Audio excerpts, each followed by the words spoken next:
Eiffel tower থেকে শুরু করে তাজমহল এর সবই জিঞ্জার ব্রেড দিয়ে তৈরি। জিঞ্জার ব্রেডের ভিন্নধর্মী এই প্রদর্শনী নজর কাটছে দর্শনার্থীদের। সুইডেনের রাজধানী স্টকহোমের আর্কটেস মিউজিয়ামে ৩৫ বছর ধরে আয়োজন করা হচ্ছে এই প্রদর্শনীর। এবার জায়গা পেয়েছে ১৫১টি জিঞ্জার ব্রেড, যেগুলো দিয়ে বিখ্যাত সব স্থাপনা ফুটিয়ে তোলা হয়েছে। এমন ভিন্নধর্মী প্রদর্শনীতে অংশ নিতে পেরে উচ্ছ্বাস প্রকাশ করছেন দর্শনার্থী ও পর্যটকরা। এই বছরের প্রদর্শনীতে সবচেয়ে আলোচিত কাজগুলোর মধ্যে রয়েছে টাইটানিকের বিখ্যাত দৃশ্য, লুভর জাদুঘরের সাম্প্রতিক চুরির ঘটনা এবং home is wire the heart is লেখার ডিজাইন। মিউজিয়ামের ভারপ্রাপ্ত পরিচালক কারিন নিলসন বলেন, এবছরের থিম ভালোবাসা। বিশ্বের অস্থিরতার সময়ে এ থিম মানুষকে নতুন আশা ও আনন্দ দেবে বলেই বিশ্বাস তাদের।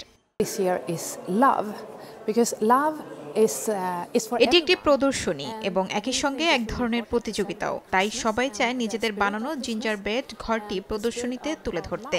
এখানে মোট ১১১টি ঘর আছে, যেগুলো দেখে দর্শনার্থীরা আমাদের ওয়েবসাইটে গিয়ে ভোট দিতে পারবেন, অথবা তারা এখানে সে ঘরগুলো সরাসরি দেখেও ভোট দিতে পারবেন।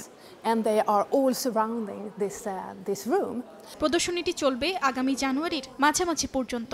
জিঞ্জার ব্রেড প্রদর্শনীতে ৩টি ক্যাটাগরিতে বিজয়ী ঘোষণা করা হবে: শিশু, প্রাপ্তবয়স্ক বা স্থপতি বিভাগ এবং ডিজাইনার বা বেকার বিভাগ। ১৪ ডিসেম্বর বিজয়ীদের নাম ঘোষণা করা হবে।